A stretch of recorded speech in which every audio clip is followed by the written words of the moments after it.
नमस्कार। अगर बच्चों आप लोग कक्षा 10 के छात्र हैं और प्री बोर्ड परीक्षा 2026 और 27 की तैयारी कर रहे हैं, तो ये वीडियो बच्चों आपके लिए काफ़ी ज़्यादा इम्पोर्टेंट होने वाला है।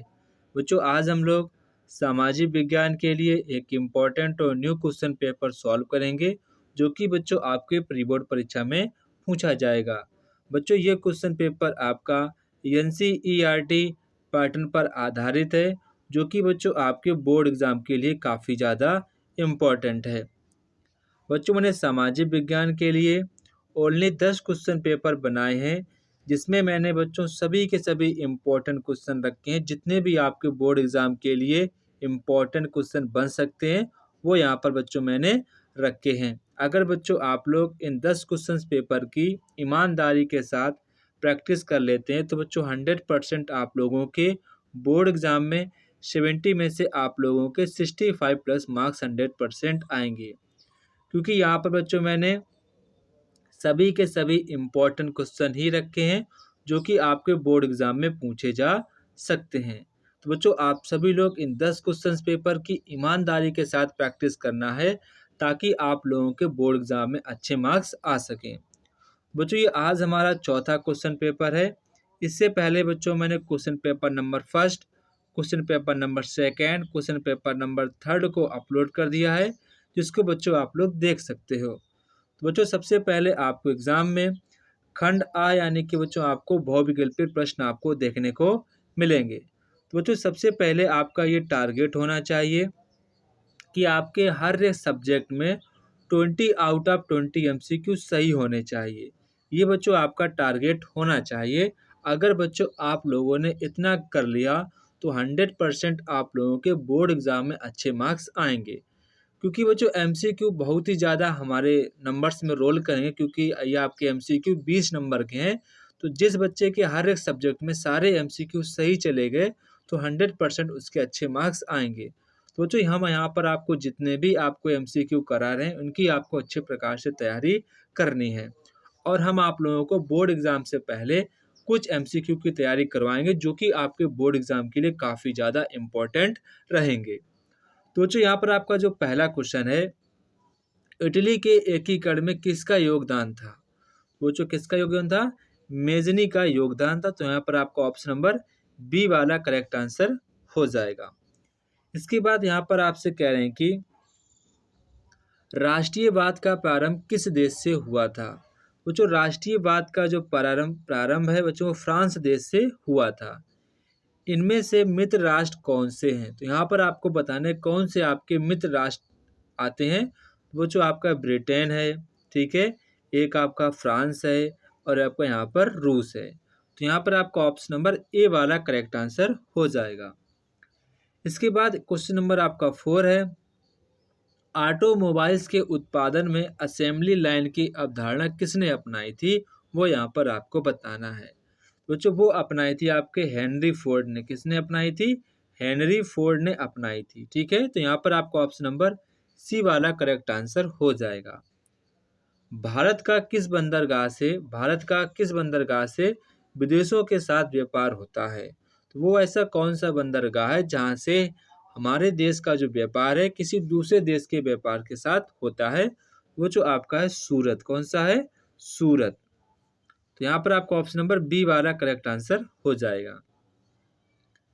बेल्जियम क्षेत्रफल व जनसंख्या के आधार पर भारत के किस राज्य से छोटा है? वो यहाँ पर आपको बताना है। तो बच्चों वो हरियाणा राज्य से छोटा है। ठीक है, तो यहाँ पर आपको ऑप्शन नंबर डी वाला करेक्ट आंसर हो जाएगा। इसके बाद बच्चों आपका क्वेश्चन नंबर नेक्स्ट है, ब्रुसेल्स में लगभग कितने परसेंट लोग फ्रेंच भाषा बोलते थे? तो कितने परसेंट लोग वहाँ पर फ्रेंच भाषा को बोलते थे? तो जो आपके थे 80% लोग वहाँ पर फ्रेंच भाषा को बोलते थे। तो यहाँ पर आपको ऑप्शन नंबर डी वाला करेक्ट आंसर हो जाएगा। निम्नलिखित में से कौन सा विषय आपका राज्य सूची में आता है? वो यहाँ पर आपको बताना है। तो जो राज्य सूची का यहाँ पर आपका कौन सा विषय है? तो आपका हो जाएगा बैंकिंग। कौन सा हो जाएगा? बैंकिंग। तो यहाँ पर आपका ऑप्शन नंबर यहाँ पर सी वाला करेक्ट आंसर हो जाएगा। ऑप्शन नंबर सी वाला। भारत में लोकतंत्र के लिए निम्न में से कौन सी चुनौती नहीं है, वो यहाँ पर आपको बताना है। वो आपकी है साक्षरता। क्या है? अगर जितने ज़्यादा लोग पढ़े लिखे होंगे तो उतना ही हमारा देश आगे बढ़ेगा। तो ये कोई चुनौती नहीं है, तो यहाँ पर आपका ऑप्शन नंबर बी वाला करेक्ट आंसर हो जाएगा। इसके बाद आपका क्वेश्चन नंबर 10 है, लोकतंत्र में निर्णय लेने और क्रियान्वयन में देरी क्यों होती है, वो यहाँ पर आपको बताना है। क्योंकि वो जो लोकतंत्र में विचार विमर्श और बातचीत पर आधारित है, उसमें हर एक व्यक्ति की बात सुनी जाती है और उसकी बातों पर एक बार सोचा जाता है कि क्या वो बात सही है या फिर गलत है। तो इसीलिए यहाँ पर निर्णय लेने में थोड़ी सी यहाँ पर देरी होती है। तो यहाँ पर आपको ऑप्शन नंबर सी वाला करेक्ट आंसर हो जाएगा। भारत के भूभाग का लगभग कितने परसेंट आपका क्षेत्र मैदान है, वो यहाँ पर आपको बताना है। तो वो बच्चों आपका 43% आपका यहाँ पर क्षेत्र मैदान है। इसको यहाँ पर आप लोगों को याद रखना है। पुरानी जलोढ़ मिट्टी को क्या कहते हैं, तो इसको बच्चों हम लोग कहते हैं यहाँ पर बांगर। क्या कहते हैं? बांगर कहते हैं। इसको आप लोग ध्यान रखेंगे। टिस्को टिस्को बजाज ऑटो लिमिटेड डाबर किस प्रकार के उद्योग हैं, वो यहाँ पर आपको बताना है। जो आपको टिस्को है, बजाज है, ऑटो लिमिटेड है, डाबर है, बच्चों आपकी ये निजी क्षेत्र के अंतर्गत आते हैं। ठीक है, ये आपकी प्राइवेट कंपनियां हैं। तो यहाँ पर आपका ऑप्शन नंबर डी वाला करेक्ट आंसर हो जाएगा। इसके बाद यहाँ पर आपसे कह रहे हैं कि जूट के सिंथेटिक विकल्प बनाने वाला भारत का बड़ा प्रतियोगी कौन है। वो बच्चों आपका है बांग्लादेश। कौन है? बांग्लादेश। तो यहाँ पर आपको ऑप्शन नंबर सी वाला करेक्ट आंसर हो जाएगा। भारत का कौन सा शहर इलेक्ट्रॉनिक राजधानी के रूप में प्रसिद्ध है, तो आपका बच्चों राज्य है बेंगलुरु। कौन सा है? बेंगलुरु। इसके बाद आपका क्वेश्चन नंबर नेक्स्ट है, विश्व विकास रिपोर्ट रिकॉर्ड कौन प्रकाशित करता है। जो आपकी विश्व विकास रिपोर्ट है उसे कौन प्रकाशित करता है, वो यहाँ पर आपको बताना है। तो बच्चों उसको विश्व बैंक प्रकाशित करती है। ठीक है, इसको आपको ध्यान रखना है। उसको विश्व जो बैंक है वो इसको प्रकाशित करती है। इसके बाद यहाँ पर आपसे कह रहे हैं कि मानव विकास सूचकांक 2016 के अनुसार भारत से ऊपर कौन देश था, वो यहाँ पर आपको बताना है। तो बच्चों भारत से ऊपर आपका श्रीलंका देश था। ठीक है, तो यहाँ पर आपका ऑप्शन नंबर बी वाला करेक्ट आंसर हो जाएगा। इसके बाद आपका क्वेश्चन नंबर 18 है। यहाँ पर आपसे कह रहे हैं कि सेकेंड क्षेत्र को और किस नाम से जाना जाता है। बच्चों आप लोगों को बताना, ये क्वेश्चन काफ़ी ज़्यादा इम्पोर्टेंट है। तो बच्चों सेकेंड क्षेत्र को आप लोगों को औद्योगिक क्षेत्र के नाम से जाना जाता है। ठीक है, तो यहाँ पर आपको ऑप्शन नंबर सी वाला करेक्ट आंसर हो जाएगा। सेवाएं किस क्षेत्र के अंतर्गत आती हैं, तो जो सेवाएं जो आपकी हैं वो थर्ड क्षेत्र के अंतर्गत आती हैं। इसका मतलब आपका ऑप्शन नंबर ए वाला करेक्ट आंसर हो जाएगा। भारत का अधिकांश विदेशी व्यापार किस मार्ग से होता है, वो जो आपका समुद्री मार्ग से होता है। ठीक है, क्योंकि समुद्री मार्ग से थोड़ा सा खर्चा कम बैठता है, वही यहाँ पर आपको ध्यान रखना है। तो उसका जो भारत का जो अधिकांश व्यापार है वो समुद्री मार्ग से होता है। तो बच्चों आप लोग मुझे कमेंट बॉक्स में कमेंट करके बताएंगे कि आपके कितने ऑप्शंस यहाँ पर सही गए 20 में, और साथ में आप लोग मुझे कमेंट बॉक्स में कमेंट करके बताएंगे कि आपका जिला कौन सा, आप लोग मुझे कमेंट बॉक्स में कमेंट करके बताएंगे। इसके बाद बच्चों आपको एग्जाम में वर्णनात्मक प्रश्न दिए जाते हैं। तो बच्चों आपका 4 नंबर का क्वेश्चन रहेगा। आपको लगभग उत्तर 80 शब्दों में लिखना पड़ेगा। मतलब कि बच्चों आपको लगभग में 2 से ढाई पेज का आंसर लिखना पड़ेगा, तभी बच्चों आपको 4 नंबर मिल पाएंगे। तो बच्चों आप ऐसा तभी कर पाएंगे जब आप क्वेश्चंस को हेडिंग बनाकर लिखेंगे। देखो बच्चों मैं आपसे बार बार इसीलिए कहता हूँ, अगर आप हेडिंग बनाकर लिखेंगे तो आपको वाकई में अच्छे नंबर मिलेंगे, क्योंकि हेडिंग बनाकर लिखने से आपकी पेजिंग जल्दी भर जाएगी और काफ़ी देखने में भी अच्छा लगता है कि बच्चे को प्रॉपर नॉलेज है। आप अगर हेडिंग सही डाल देते हैं, उसमें कुछ भी आप लिख देते हैं, मतलब थोड़ा बहुत गलत हो जाता है तो कोई बात नहीं है। लेकिन जो कॉपी चेक करते हैं उनके पास इतना प्रॉपर टाइम नहीं रहता है कि आपके क्वेश्चंस को पढ़ सकें। वो बेसिक रूप से आपकी हेडिंग्स को ही पढ़ते हैं और आपको नंबर दे देते हैं। इसीलिए मैं आपसे कहता हूँ, बार बार कहता हूँ कि आप लोगों को एग्जाम में हेडिंग के बिना नहीं लिखना है। हेडिंग अच्छी सी डालनी है, 2-4 हेडिंग बनानी है, इसके बाद आपकी अपने आप पेजिंग भर जाएगी और आपका कम समय में आपका आंसर भी लिख जाएगा। तो कोशिश आपको एग्जाम में यही करनी है कि आपको हेडिंग बनाकर लिखना है, ठीक है। तो बच्चों यहाँ पर आपका जो पहला क्वेश्चन है, यहाँ पर आपसे कह रहे हैं कि भारतीय अर्थव्यवस्था पर 1929 की महामंदी के प्रभावों का यहाँ पर आपको वर्णन करना है, ठीक है। अथवा में यहाँ पर आपसे कह रहे हैं कि असेंबली लाइन से आप क्या समझते हैं, इनके आपको यहाँ पर लाइन लाभ लिखने की, क्या क्या उससे हमको लाभ हुए हैं। इसके बाद यहाँ पर आपसे कह रहे हैं कि सत्याग्रह का अर्थ स्पष्ट कीजिए। गांधी जी के सत्याग्रह के विचारों पर आपको यहाँ पर उल्लेख करना है। ये बच्चों आपके एग्जाम के लिए काफ़ी ज़्यादा इम्पोर्टेंट है। अथवा में यहाँ पर आपसे कह रहे हैं कि मृदा अपरदन को रोकने के क्या क्या उपाय हो सकते हैं, वो यहाँ पर आपको बताना है। बच्चों हम यहाँ पर आपको जितने भी क्वेश्चंस दे रहे हैं बच्चों, सभी के सभी इम्पोर्टेंट है। अगर आपको नहीं आते हैं तो आपको अभी अपनी बुक से या अपनी नोटबुक से तैयार करना है, पर आपको ये क्वेश्चन सारे तैयार करने पड़ेंगे, तभी आपके एग्जाम में अच्छे मार्क्स आ पाएंगे। इसके बाद यहाँ पर आपसे कह रहे हैं कि संसाधनों के अंधाधुंध उपयोग से उत्पन्न जो भी समस्याएं निकल रही हैं उनकी आपको समीक्षा करनी, उनके बारे में आपको बताना है। अथवा में कह रहे हैं कि भारत में संघीय ढांचे की सफलता हेतु भाषा नीति को यहाँ पर आपको व्याख्या करनी है। इसके बाद यहाँ पर आपसे कह रहे हैं कि वैश्वीकरण से आप क्या समझते हैं, इसके आपको 3 लाभ लिखने हैं। अथवा में यहाँ पर आपसे कह रहे हैं कि सीमांत सड़कों का महत्व बताना है। बच्चों वेरी वेरी इंपॉर्टेंट क्वेश्चन है, इसको आपको अच्छे प्रकार से तैयार करना है।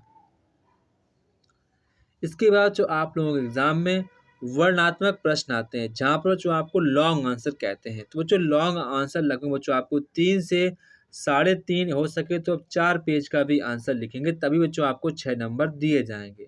बच्चों आपको करना क्या है, आपको हेडिंग बना कर लिखना है। लगभग बच्चों आपको 3 से 4 हेडिंग बना देनी, आपका पूरा पेज भर जाएगा, आपके पूरे 3.5 पेज भर जाएंगे अगर आपने 3 से 4 हेडिंग बना दी तो, ठीक है।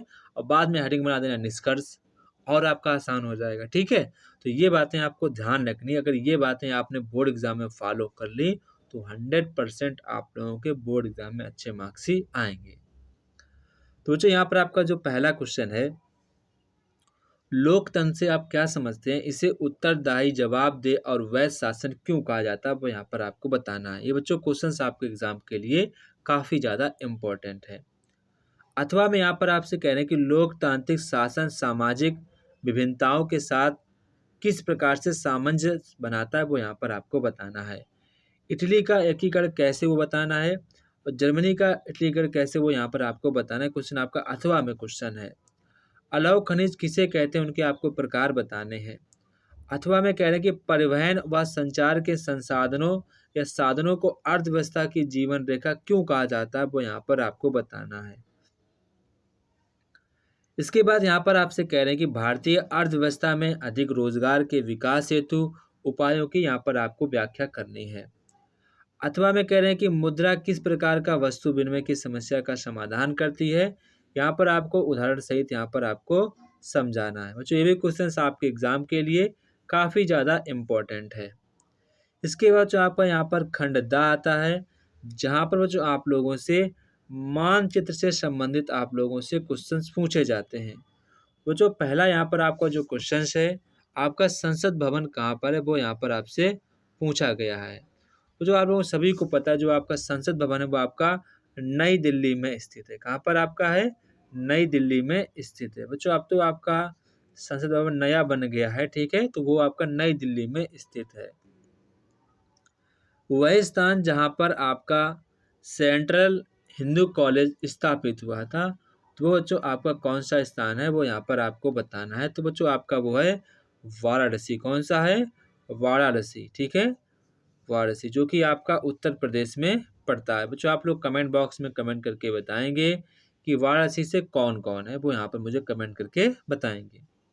वह स्थान जहाँ पर आनंद मठ की रचना की गई थी, तो वो आपका स्थान कौन सा, वो यहाँ पर आपसे पूछा गया है। बच्चों वो आपका स्थान है देवगढ़। कौन सा है, वो आपका स्थान है देवगढ़, ठीक है, देवगढ़। ये बच्चों आपका कहाँ पड़ता है, ये बच्चों आपका पड़ता है झारखंड में। कहाँ पड़ता है, झारखंड में आपका ये पड़ता है, ठीक है, झारखंड में आपका ये पड़ता है।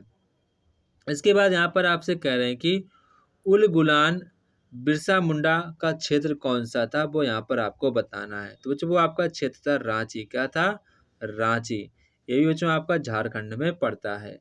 भारत की राजधानी जो दिल्ली से पहले हुआ करती थी, वो यहाँ पर आपको बताना है। तो बच्चों भारत की राजधानी जो दिल्ली से पहले हुआ करती थी, वो आपकी बच्चों कोलकाता हुआ करती थी। क्या हुआ करती थी? कोलकाता हुआ करती थी, जो कि बच्चों आपका पश्चिम बंगाल में, ठीक है, पश्चिम बंगाल में आपका स्थित है, पश्चिम बंगाल। इसके बाद यहाँ पर आपसे कह रहे हैं कि भारत के औद्योगिक मानचित्र पर यहाँ पर आपको भौगोलिक मानचित्र पर यहाँ पर अंकित करना है। तो गन्ना उत्पादक क्षेत्र आपका कौन सा रह जाएगा? यूपी। क्या रह जाएगा? यूपी। ऊनी वस्त्र उद्योग वाला पहला शहर आपका हो जाएगा लुधियाना। क्या हो जाएगा? लुधियाना। ये बच्चों आपका कहाँ पड़ता है लुधियाना? ये आपका पंजाब में पड़ता है। कहाँ पड़ता है? पंजाब में पड़ता है। इसके बाद यहाँ पर आपसे कह रहे हैं कि विजयनगर और भद्रावती लौह अयस्क संयंत्र कहाँ पर हैं? ये बच्चों आपके कर्नाटक में। कहाँ पर है ये आपके? ये कर्नाटक में स्थित है, ठीक है, कर्नाटक में स्थित है। इसके बाद यहाँ पर आपसे कह रहे हैं कि नेताजी सुभाष चंद्र बोस अंतरराष्ट्रीय बंदरगाह कहाँ पर स्थित है? ये बच्चों आपका पोर्ट ब्लेयर मतलब कि अंडमान निकोबार द्वीप समूह में है, ठीक है। कहाँ पर है? Port Blair, port Blair Andaman Nicobar में स्थित है। नर्मदा नदी का मुहाना कहाँ पर है? तो ये बच्चों आपका भरूच में पड़ता है। कहाँ पड़ता है? भरूच में पड़ता है, जो कि बच्चों आपका गुजरात में स्थित है। कहाँ पर स्थित है? गुजरात में स्थित है। और जो आपकी जो नर्मदा नदी है बच्चों, आपकी अरब सागर में गिरती है, उसी को हम लोग मुहाना कहते हैं, ठीक है। ये आपकी अरब सागर में गिरती जाती है। बच्चों ये था हमारे क्लास 10 का सामाजिक विज्ञान का एक इम्पॉर्टेंट और न्यू क्वेश्चन पेपर। आपसे बच्चों लोग इस क्वेश्चन पेपर की अच्छे प्रकार से प्रैक्टिस करना है, ताकि आपके एग्जाम में अच्छे मार्क्स आ सके। बच्चों आज हमारा चौथा क्वेश्चन पेपर था। इसके बाद बच्चों आपको 5, 6, 7, 8, 9, 10 ऐसे बच्चों आपको 10 क्वेश्चन पेपर अपलोड किए जाएंगे। अगर बच्चों आप लोगों ने 10 क्वेश्चन पेपर की ईमानदारी के साथ प्रैक्टिस कर ली, तो बच्चों 100% आप लोगों के बोर्ड एग्जाम में अच्छे मार्क्स ही आएंगे। तो जय हिंद बच्चों, फिर मिलते हैं अपने नेक्स्ट वीडियो पर।